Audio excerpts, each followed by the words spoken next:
Hey, what is up, Baylor Multimedia? It's Mr. Campbell here, Professor Campbell, some people call me. And we're going to do some work today looking at how to do some shapes and some text, looking something like this. Now, I've got two examples. And as a designer, a lot of times I will try different things out to see what I think and how does it look, and I'll experiment with different things, trying to make them, trying to explore the best options and then choosing what I want. And it's about titling, it's about text, it's about design. And it's about using the tools to get the best results to communicate with. Graphic design is about communication. It's about information. It's about delivery. So I'm using colors and shapes to try to get the best results, and I can turn them off, and I can do some what we call A/B testing and look at which one works better, and which one do I like best. And I feel like I like kind of like this one, but I like what I did with this one in terms of how this one looks in terms of shapes, but I think the colors are misguided. So there's a few things I can do to steal from the other one, like if I want to choose this shape, it's actually grouped right now. So if I ungroup it, if I select it and then ungroup, oops, undo. Control Z is my friend. So I can choose this thing here by unlocking it. So anyways, there's a lot of choices here, and I'm going to go through the process showing each one of these. And just a little secret here, if you use the eyedropper tool, there it is, I can click on this and steal its characteristics, which didn't work very good in my opinion, because it's still grouped. So if I ungroup it, object, ungroup, that just makes more pieces accessible.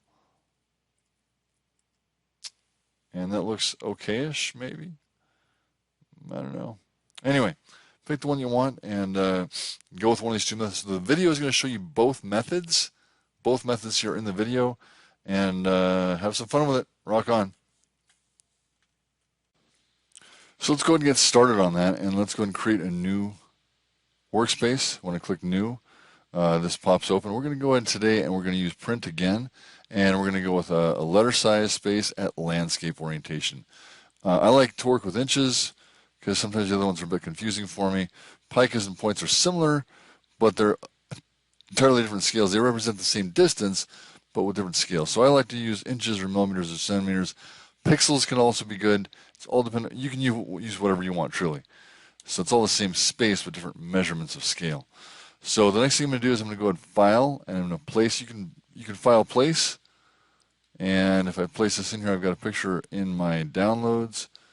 And it's probably a good idea on your computer if you save all your work to your folder in DOS space. Now, when you do a place, it probably puts in there too big.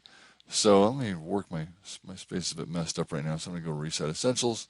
And if I zoom out a bit, I can drag left, and I want to get this thing to fit in my area there. So I'm going to use my selection tool, which allows me to scale, rotate, and move objects once I select them.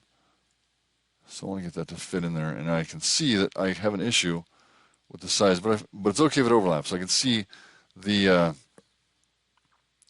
go here.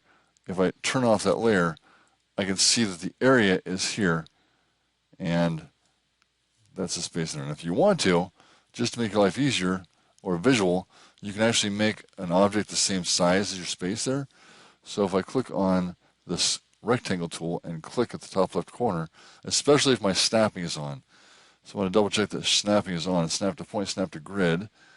And I can't see the grid, but it's there. So if I just click once, it wants to know what's the size of my space. So I'm going to set the width to 11 and the height to 8.5, 8.5, and now I've got a rectangle there. Well, the purpose of the rectangle, you'll notice it obscures the picture, but we can then use this to mask out the picture to what we should have. So now I'm going to go to Object and Clipping Mask and Make, and now I've got that. Now, because I don't want that to move, because if it moves, it's off the canvas, I'm going to lock that whole layer and make another one to put my work on. Good idea to name your layers. Double click here and call this image or IMG, or lots of ways to name it to make sense. And then we're going to use this to make some text to put on top. So I'm gonna. My plan is to use some text and some shapes and combine them in a way that's going to work. So I'm going to say Type Tool, and I'm going to go to this new layer where I can work. If I don't have a layer selected that's available or is locked, I get a little no sign next to my pencil that says we can't draw right now. So I'm going to click on the layer that's empty where I'm going to put it, and now I can click. Now before I get busy with this, I'm going to go ahead and draw this at the right size. So I'm going to think about the size I want for the text. Generally 24 is better, and I can see the size of my cursor is changing as I go. So I've got bigger text to draw with. So I'm just going to write the word fast and go. Two separate pieces. Go. And if I want to alt drag that, I'm going to have another piece of text, but I can just double click on it and Control A to select all and say fast. So I'm going to select these both. Now always remember, because my lower layer is locked, I can click and drag to make selections using the box selection method. So I'm going to go to properties. I'm going to pick, and lately I've been really stuck on the impact font, and for this, that's going to be a good choice. Again, with the techniques we're using, you're going to want to use a nice, thick, bold font. Here's impact, and I don't think I can make that italic if I'm not wrong. Let's see, only regular. That's all we got. So there are things I can do to it once it's not text anymore. So first thing I'm going to do is make them bigger, I guess. And you'll notice that the word fast gets kind of blocked out over, it's got contrast issues. So depending where you're pointing, the color of your text makes a big difference in in your visibility. So we're going to think about that in terms of how this works, and we're going to use some blocking to make this work. So I'm going to take both pieces of text, oops, didn't mean to flip it, both pieces of text, I'm going to choose type, I'm going to choose create outlines, Control-Shift-O, and now it's no longer type, whereas a moment ago it was editable, now it is not editable, and I can use the direct selection tool to select pieces and make changes. So there's lots of things you could do. I think just for fun, I don't really know I was going to do this, but I'm going to take the top of the T. Oops, I got part of the S as well. Let's zoom in on this. So if I take this section here and make it taller, I can use that as sort of a embellishment. That's going to be like an underline, but it's an overline. So I got this here, and if I zoom out, that looks okay. I can actually drag that to cover the whole thing if I want. Let's just keep it simple in there, though. So always got to be careful with your selections when you're editing points. So I'm going to try to line that up right there and bring this one over here. Oops, I got the selection wrong again. Get the selection and move it over.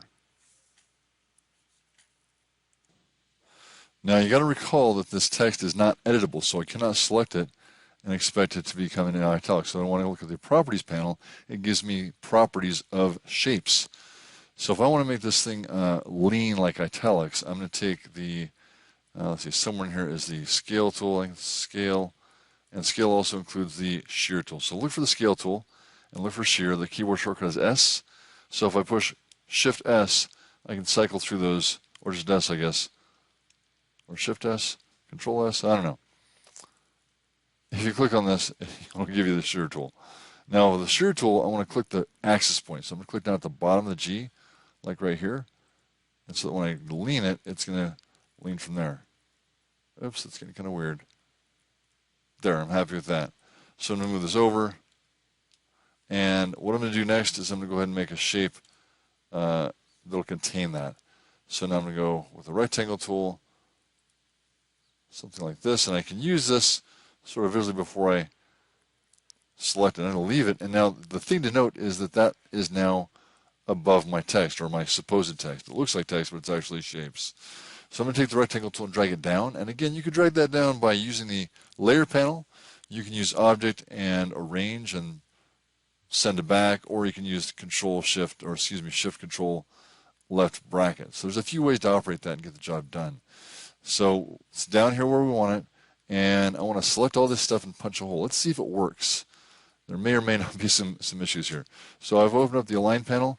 As I say, the Align panel always shows up with its two best friends, Transform and Pathfinder. So if I choose with the selection tool all those pieces at once, I can see they're selected because of the red dot next to it in layers. If I use minus front, it worked. Okay, that turned out better than I thought. So now I've got this piece, and you can do this in, a few ways of working this out. Now you'll notice that I still have issues with contrast over dark areas. So here's where we bring in color. Because I'm dealing with a black and white picture, not a real big chore to come up with a different color to match on there. So that's the thing you could do. And let's go like this. and I can put an outline on this. So I click on this. Now the outline, there's 3 places to change the outline on the fill colors. One is the properties panel, one is here, and if I choose the control panel, it's also up here. So if I open it here, I'm going to get color swatches. Same thing up here. If I open this, I get color swatches. Whereas if I go down here, this gives me the color picker for HSB. So let's go ahead and pick another color like yellow. I don't know. Now you get to choose your own pictures for this. So you can decide what works best in your image and what's best and where you want to put the text and what works best. So this could be a book cover. It could be an album. There's a lot of things it could be. Now what's bugging me about this one now as I look at this is that there's a connection between my outlines. It looks bad. And I feel like there needs to be more contrast between my outline and the background. So I think I'm going to maybe switch to this way. And I need to knock down the stroke just a little bit so there's more separation between the paths and the strokes. And that looks pretty good. I'm happy with that. Now in hindsight, I probably should have made this T section a little bit taller up off there. And I think wish I would have made the go part bigger. And one thing you can do is when you're doing these kinds of projects is you can experiment in the same space with different ideas. So I'm going to lock and hide this one and try something entirely different. Let's try go fast again on a new layer. And I'm going to write go fast. Again, I'm going to use caps. And this time instead of making 2 pieces of text, I'm going to make 1. And I'm going to bring this up in the size so I can change up the size all I want. Now because it's type point, I can stretch it and squish it and squash it. It's still type. It's editable. I can even say go very fast. Let's try that. So we got go very fast. And what I want to do is make one of them outside the shapes and one of them inside the shapes. So I'm going to take this and I'm going to use type. I'm going to use create outlines. And I'm going to try to see how to work this out. So sort of my plan this time is to use blocks in a different way. So first I think I just, it's a group now, so I can ungroup this. Now the reason I want to ungroup it is because I want to move these pieces around individually. Whereas previously I had 2 separate blocks of text. In this case I have one big block that I did outline and made it one big group. So let's move this over here. And I want to use some shapes again. And I think what I want to do is make, I want to make very small this way. And if I use the align panel, or excuse me, the shear tool,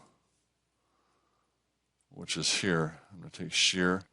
I'm going to choose my pivot point right at the bottom there, right? So right here, and then lean it over like this. Something like that. All right, so now I'm going to use some shapes. So I'm going to use the rectangle tool here. Get an idea. I'm getting an idea here. So I think what I'm going to do is punch fast and go through the same shape. So I've got to pay attention here. Lots of shapes in here. There are different parts of my lettering. And what I'm going to do is hide the rectangle for just a moment and lock the very pieces. So if I take those, they're all highlighted over here. Lock, lock, lock, lock. 4 letters, 4 shapes. All right.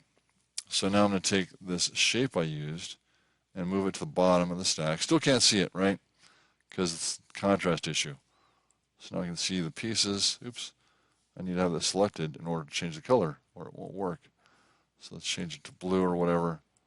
That's great. So before I make the movement here, I'm going to make this a line. I did turn on snapping earlier to snap to grid, and that's giving me some issues with moving things around. So I'm going to turn off the snapping. Use the arrow tools to smaller pieces. Okay. Now with very locked, I can select everything, and I can do the punching thing, which is minus front in the Pathfinder. And now very got lost because that shape went to the top. Let's bring that down and lock it, and unlock these pieces. And I think I'm going to take another color here, another red or something, or green, who knows what, and just different options. And what I'm going to do this time is I'm going to make this shape also be sheared. So if I take shear tool again, click the bottom and lean it over. Try to match the lean of the lettering there. And move it over a little bit. All right, now I'm getting somewhere. So let's take that shape and move it up. And I'm going to punch my letters through that one also. Got to make sure everything else is locked so I don't mess this up. And now everything else is selected that I want. So now I can use minus front. And that looks interesting. Now I do feel like I need some outline on this blue piece. So that's something else I can do. So, oops, whoops. I want to select just the line color, just the stroke color, just this piece here, and get the stroke. So for the stroke on this, I'm going to go with red or something visible and big, and not too thick because I've got really tight space between some of my lettering. That looks okay. Oops. Now to keep all that together, to keep it all together, I probably should group it. So grouping it is going to let me work with this. All right, now the last thing I need to do is try to find ways to make sure that the picture behind shows through and doesn't like obscure the text. So I'm going to go back and unlock that layer. Let's lock this layer, unlock the other one. And remember, I can make this more transparent. Now the ultimate awesomeness would be to change this up in Photoshop. But the goal is to make the text most important and the picture sort of secondary. And it looks pretty good this way with the contrast between the background and the text. So in our next lesson, next time we come to class, we'll be doing a lesson where we work with Photoshop and Illustrator all at once to fit these things all together. All right, have a good time. We'll see you.